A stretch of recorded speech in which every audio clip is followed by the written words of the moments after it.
کہ اے خالد اللہ کے نبی جو ہے تیرے بارے میں پوچھ رہے تھے اور وہ فرما رہے تھے کہ وقت دور نہیں، ان قریب جو ہے وہ خالد جو ہے اسلام کے دامن میں آ جائے۔ کہتے ہیں بھائی کا خط پڑھ کے میں بڑے خوش ہوا۔ اتفاق ایسا ہوا میں رات کو سویا نہ تو اس رات میں خواب میں کیا دیکھتا ہوں کہ ایک ایسا جنگل ہے جس کے اندر کاٹ ہی کاٹ پڑا ہوا ہے، بڑا ہی تنگ جنگل ہے۔ تو میں بڑا ہی پریشان ہوں، اس جنگل کے اندر چلتا جاتا ہوں تو کیا دیکھتا ہوں اچانک وہ جنگل ختم ہوتا ہے اور سامنے ایک بہت بڑا سرسبز و شاداب جنگل آتا ہے۔ درخت اس کے ہرے بھرے ہیں، ہر طرف ہریالی ہی ہریالی ہے، کھلا بھی ہے اور سرسبز و شاداب بھی ہے۔ تو یہ خواب میں نے دیکھا، ادھر سے خط پڑھ لیا، ادھر سے خواب جو ہے وہ آ گیا۔ تو کہتے ہیں کہ میرے دل کے اندر اسلام کی محبت آ، تب میرا ارادہ بنا کہ میں کیا کروں، چلو رسول اللہ صلی اللہ علیہ وسلم کے پاس۔ فرماتے ہیں کہ میں نے سوچا کہ چلو اپنے ساتھ کسی اور کو ملا لو۔ کہتے ہیں صفوان ابن امیہ کو میں نے کہا کہ میرا یہ ارادہ ہے، یار کتنی دیر تک ہم جو ہے بچیں گے، اب تو معاہدے بھی ہو گئے ہیں، اب اگلے سال انہوں نے آ کے عمرہ بھی کرنا ہے، اب جو ہے سارے لوگ دڑا دڑ مسلمان ہو گئے ہیں، اب باقی کون بچا ہے؟ صفوان بن امیہ نے کہا ساری دنیا میں مسلمان ہو جائے تو میں کبھی بھی مسلمان نہیں۔ بدر کے اندر میرا باپ انہوں نے مارا ہے، میرے بیٹے انہوں نے مارے ہیں، تو میں نے کہا نہیں۔ پھر کہتے ہیں کہ میں اکرمہ بن ابی جہل کے پاس گیا، اس کو اپنا ہم نوا بنانے کی کوشش کی، اس نے بھی یہی کہا، اس نے بھی انکار کر دیا۔ پھر کہتے ہیں میں عثمان ابن طلحہ کے پاس گیا، اس کو جا کر کہا، وہ میرے ساتھ تیار ہو گیا۔ تو جس وقت ہم تیار ہوئے تو اس وقت ہم جو ہے نا مدینہ مکہ سے چل پڑے کہ جا کے رسول اللہ کے پاس اسلام قبول کر۔ یہ ایک منٹ کے لیے ادھر روکتا ہوں۔ حضرت عمر ابن العاص جو دوسرے جرنیل ہیں، وہ اپنا واقعہ سناتے ہیں، فرماتے ہیں کہ جس وقت مسلمانوں کو کوئی فتح بھی ہوتی تو مجھے بڑی تکلیف ہوتی، میں بڑا کڑتا۔ اب جس وقت صلح حدیبیہ کا معاملہ ہو گیا، شرطیں طے ہو گئی، میں نے کہا اب جو ہے مسلمانوں سے مکہ بھی نہیں بچے گا، یہاں سے نکلیں، کدھر جائیں؟ سوچتا رہا، سوچتے ہوئے پھر یاد آیا کہ طائف چلا جاؤں۔ پھر میں نے کہا کہ مکے کا اور طائف کا اتنا فاصلہ کوئی نہیں، مکے پر جب یہ غالب آ گئے تو طائف جو ہے وہ بھی انہوں نے کر لینا۔ پھر سوچ کر ذہن میں یہ بات آئی کہ کیوں نہ حبشہ چلے جائیں، وہ حبشے کا بادشاہ جو نجاشی ہے اس کے ساتھ ہمارے پرانے تعلقات ہیں، یہ تو عرب ہے، حبشے میں چلے جائیں گے، حبشہ جو ہے وہ مسلمانوں سے محفوظ رہے گا، وہاں ہمیں کوئی ڈر نہیں ہے۔ کہتے ہیں یہ سوچ آئی، میں نے اپنے قبیلے کے لوگوں کو اکٹھا کیا، سب کو اکٹھا کر کے میں نے کہا کہ ہاں بھائی میرے بارے میں آپ کا کیا خیال ہے؟ کہنے لگے کہ آپ تو بڑے زیرک آدمی ہو، آپ بڑے خیر خواہ ہو قوم کے، قبیلے کے۔ میں نے کہا کہ مجھے ایسے محسوس ہو رہا ہے کہ ان قریب مسلمانوں نے یہاں غالب آ جانا ہے، مکہ فتح ہو جانا، کیوں نہ نکل چلیں ادھر سے؟ انہوں نے کہا بالکل ٹھیک ہے، جانا کدھر ہے؟ جب بتایا کہ حبشہ جانا ہے، کہا اچھا پھر جانا ہے تو ایسا کرے کچھ تحفے تحائف لے لیں۔ نجاشی کو کیا پسند ہے؟ پھر کسی نے بتایا کہ جو مکے کی چمڑے کی مصنوعات ہے نا، ہاں یہ چمڑے کی مصنوعات نجاشی بڑا پسند کرتا ہے، تو ہم نے وہ بھی لے لی اور چیزیں بھی لے لی۔ تو ہم قبیلے کے اکثر لوگ جو ہے ہجرت کر کے نجاشی کے پاس پہنچ گئے۔ نجاشی کے پاس پہنچ کر ہم جو ہے ابھی رکے ہی تھے کہ ایک دن ہم نے عمر ابن امیہ زمری کو دیکھ لیا، یاد آیا، ابھی نام گزرا ہے ان کا، وہ جو رسول اللہ صلی اللہ علیہ وسلم نے بھیجا تھا کہ ام حبیبہ سے کہو کہ میرے ساتھ اگر نکاح کرنا چاہتی ہے تو نجاشی سے کہو اس کو میرے ساتھ اس کا نکاح کر دے، یہی عمر بن امیہ زمری ہی تھے۔ تو حضرت عمر ابن العاص فرماتے ہیں کہ میں نے عمر ابن امیہ زمری کو دیکھا، میں نے کہا یہ مسلمان یہ ادھر کدھر؟ پریشان ہوا، میں نے پیچھا جو کیا تو مجھے پتا چلا کہ یہ نجاشی کے دربار میں گیا۔ میں سوچنے لگا کہ نجاشی کے دربار میں، چلو یہ تو اچھا ہو گیا، اب ہمارا معاملہ بڑا آسان ہو گیا، نجاشی کے ساتھ ہماری پرانی الیک سلیک ہے، یہ تو بہت اچھا ہو گیا۔ کہتے ہیں کہ دوسرے دن میں اور قبیلے کے اور سردار لوگ جو ہے نجاشی کے دربار میں پہنچے۔ نجاشی نے ہمارا بڑا پرتپاک استقبال کیا، کھانا وغیرہ ہوا، تو نجاشی نے پھر شاہانہ انداز میں پوچھا خالی ہتھی آئے ہو کہ کچھ لے کے بھی آئے ہو؟ ہاں آپ آئے تو کیا لے کے آئیں گے؟ ہاں اگر ہم آئے تو کیا دیں گے؟ تو ہم نے کہا جی ہم آپ کے لیے تحفے لائے ہیں۔ اس نے کہا لاؤ پھر۔ تو جس وقت تحفے پیش کیے، نجاشی نے ان تحفوں کو بڑا پسند کی، کچھ جو ہے نا اپنے لیے رکھ لے، باقی اس نے تحفے درباریوں میں بانٹ دی۔ یہ پہلے دن کی ملاقات ہے۔ دوسرے دن پھر نجاشی کے پاس گیا میں نے اپنے قبیلے والوں سے کہا کہ عمر بن امیہ زمری کو میں نے دیکھا ہے، تو میرا خیال یہ ہے کہ میں جا کے نجاشی سے کہوں کہ یہ بندہ جو ہے نا یہ ہمیں دے دے، ہم کیا کریں گے، اس کو قتل کر کے اس کا سر جو ہے نا واپس مکے میں بھیجیں گے، اور وہ قریشی جو ہیں اس سے بڑے خوش ہوں گے اور یہ ہماری پہلی فتح ہوگی۔ تو قبیلے والوں نے کہا ٹھیک ہے ایسے کر لو۔ تو جس وقت کہتے ہیں کہ میں گیا نجاشی کے دربار میں، تو نجاشی نے حال احوال پوچھے، خیر ہے؟ میں نے کہا جی آج ایک چھوٹا سا کام پڑ گیا آپ سے۔ کیا کام؟ کہ ہمارا دشمن ہے ایک بندہ، تو اس کا ایک نوکر آپ کے پاس آیا ہوا، تو آپ مہربانی کریں کبھی وہ دے دینا ہمیں، اس نے ہمیں بڑا ہی تنگ کیا، اسی کی وجہ سے تو ہم نکل کے ادھر آئے، اگر وہ بندہ آپ ہمیں دے دینا تو ہم اسے قتل کر کے اس کا سر واپس مکے میں بھیجیں۔ عمر بن عاص کہتے ہیں کہ نجاشی نے پوچھا کون بندہ؟ تو میں نے کہا عمر بن امیہ، وہ جو کل آپ کے پاس اس وقت آیا تھا۔ کہتے ہیں کہ میرا بھی جملہ مکمل نہیں ہوا تھا کہ اتنا زوردار تھپڑ نجاشی نے میرے منہ پر مارا، اتنا زوردار تھپڑ تھا کہ میرا منہ جو ہے وہ زخمی ہو گیا، چادر کے ساتھ میں نے خون پونچھنا چاہا، وہ چادر بھی ساری لہو لہان ہو۔ کہا جانتے نہیں ہو وہ صحابی ہیں حضرت محمد مصطفیٰ صلی اللہ علیہ وسلم، ان کا تقاضا کر رہے ہو؟ یہ تو کوئی عام بندہ بھی ہوتا تو میں نہ دیتا، اور وہ تو محبوب خدا کے صحابی ہیں۔ کہتے ہو چنڈ کھا کے تو میری عقل بھی ٹھکانے آ گئی۔ میں نے کہا اچھا یہ عرب نہیں، یہ تو عجم میں بھی اسلام کے اثرات آ گئے۔ میں نے کہا تو اس کا مطلب یہ ہوا کہ آپ بھی؟ اس نے کہا ہاں ہاں میں بھی مسلمان ہو چکا ہوں، میں بھی محمد عربی پر اسلام لا چکا ہوں، اور میں نے کتابیں جو پڑھی ہوئی ہیں تورات زبور، ساری نشانیاں اس شخص میں پائی جا رہی، یہ سچا نبی ہے۔ کہتے ہیں پھر میرے دل کے اندر اللہ نے اسلام کی محبت ڈالی۔ میں نے کہا کیا پھر آپ مجھے مسلمان کر سکتے ہو؟ نجاشی نے کہا کیوں نہیں؟ کہتے ہیں میں اپنے کیے پر شرمندہ بھی تھا، میں نے معافی مانگی، تو نجاشی کو بھی جو ہے شرمندگی، اس نے کہا مجھ سے بھی زیادتی ہو گئی ہے، بہرحال آپ ہمارے مہمان تھے، میں آپ کو تھپڑ مار کے زیادتی کی ہے تو نہیں کرنا چاہیے تھا۔ اب دونوں طرف سے معاملہ ٹھنڈا ہوا، پھر نجاشی نے میرا زخم خود دھویا اور پھر نجاشی نے مجھے مسلمان کر دیا۔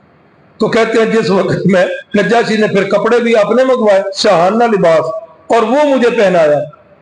اب جس وقت میں واپس آیا نا قبیلے والوں کے پاس، تو پچھلی گل تو دسنی کوئی نہیں سی۔ قبیلے والوں نے کہا ہاں خیر تو ہے، یہ زخم کہاں اتنے ڈگا سا زخم ہو۔ اچھا تو پھر کیسی رہی مہم؟ کہا کہ آج پہلی ملاقات تھی تو میں نے تھوڑا سا اشارہ کر کے اسے سمجھا دیا، امید ہے کل وہ ہمارے حوالے کر دی۔ تو کہتے ہیں کہ ادھر سے میں فارغ ہوا تو میں جو ہے چھپ چھپا کر اپنی پونجی لے کر میں جو ہے قبیلے والوں کو ادھر ہی چھوڑا، اب میں اسلام قبول کرنے کے لیے مدینے چل پڑا۔ پھر رستے میں وہ جو دریا تھا، وہ اس کشتی کے اندر وہ سوار ہو کر وہ میں نے سفر کیا۔ کہتے ہیں جب میں مدینے کے قریب پہنچا تو وہاں ایک خیمہ نظر آیا، ایک بندہ اس خیمے کے باہر، مجھے محسوس ہوا کہ یہ بندہ جو ہے کوئی دیکھا بھالا ہے۔ میں سفر کرتے کرتے جب قریب پہنچا تو وہ خیمے کے باہر حضرت خالد بن ولید رضی اللہ تعالی۔ مجھے بڑی حیرانگی، میں نے کہا خالد تم اور مدینے کے پاس کس لیے آئے ہو؟ تو خالد کہنے لگے عمر کنی کو دیر تک اپنے دل نال دھوکا کرنا، کب تک بھاگیں گے؟ کون سا بندہ جو ہے قابل قدر، کوئی نام لو کہ جو مکے کے اندر رہ گیا، یا مارے گئے ہیں یا مسلمان ہو گئے۔ جن یہودیوں کے پاس ہم آیا کرتے تھے، ان سے طرح طرح کے سوالات لیا کرتے تھے، ان یہودیوں سے پہلے ہم نے یہ باتیں ساری سنی ہوئی تھی، کب تک بھاگیں گے ہم؟ میں تو مسلمان ہونے کے لیے جا رہا ہوں کہ عمر تو خیر نہ؟ کہا میں بھی اسی لیے آ رہا ہوں کہ میں بھی آقا کا غلام بننا چاہتا ہوں۔ تو جس وقت یہ دونوں حضرات رسول اللہ صلی اللہ علیہ وسلم کے پاس پہنچے تو رسول اللہ صلی اللہ علیہ وسلم جو ہے بڑے ہی خوش ہوئے اور فرمایا کہ مکے نے اپنے جگر کے ٹکڑے جو ہیں وہ اسلام کے دامن میں ڈال دیے ہیں، اب کوئی طاقت جو ہے اسلام کو پھیلنے سے روک نہیں سکے گی۔ اگلے واقعات اللہ کو منظور ہوا تو انشاءاللہ کل ہو جائیں گے۔ اعلان جو ہے وہ دوبارہ سن لیں کہ کل جماعت کتنے بجے ہوگی؟ عشاء کی 8 بجے ہوگی اور 7:30 بجے 8:30 بجے مفتی صاحب کا سبق شروع ہوگا، اور انشاءاللہ 8:45 بجے جو ہے وہ میرا سبق شروع ہوگا، 10:45 بجے یا 8:45 بجے۔ جی ہاں کل مہمان ہیں، ہاں جی ٹھیک ہے۔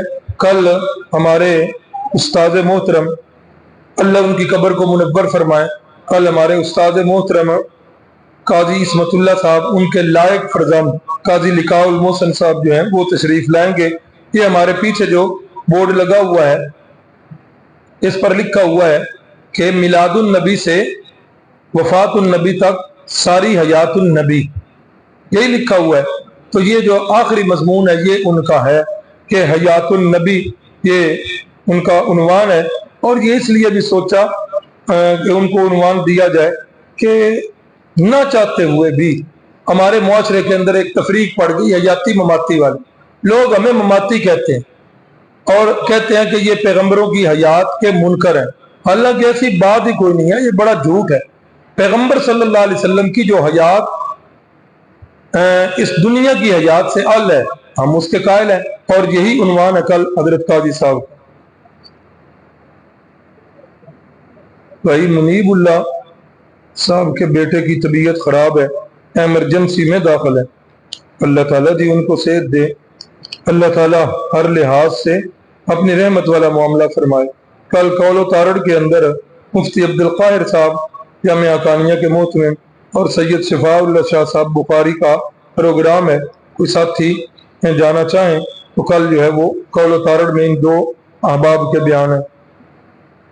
ایک شخص کو نماز کی دعوت دی ہے، اس نے جواب میں کہا کہ اگر میں نہ پڑھوں تو مجھے یقین ہے کہ اللہ مجھے پوچھے بغیر جنت میں بھیج دے گا، اس کے بارے میں وضاحت کریں۔ وضاحت کیا، جہالت ہے، اس کی بے وقوفی اور نادانی ہے، اللہ اس کو ہدایت دے۔ شیخ نوید کے والد اور شیخ اکرام صاحب کے بڑے بھائی شیخ احسان صاحب بیمار ہیں، اللہ جی ان کو بھی صحت دے، وہ تو ہمارے بزرگوں کی نشانیاں ہیں اور بڑے محترم ہیں ہمارے لیے، اللہ ان کو بھی صحت دے، سارے بیماروں کو اللہ صحت دے۔ بسم اللہ الرحمن الرحیم، الحمدللہ اللہم صلی علی محمد وعلی آل محمد کما صلیت علی اللہم بارک علی محمد وعلی آل محمد کما بارکت علی ابراہیم وعلی آل ابراہیم اللہم انک عفو کریم تحب العفو فاعف عنا نستغفر اللہ ربی من کل ذنب ونتوب رب ارحمہما کما ربیانی صغیرا اللہم اشف مرضانا ومرضى المسلمین یا شافی الامراض اشفی مرضانا یا حل المشکلات حل المشکلاتنا یا کافی المہمات اکفی مہماتنا یا قاضی الحاجات اقضی حاجاتنا یا مجیب الدعوات اجب دعوتنا اللہم سہل لنا فی الامور کلہا اللہم سہل لنا فی الامور کلہا آمین۔ صلی اللہ علی النبی الکریم وعلی آلہ واصحابہ اجمعین۔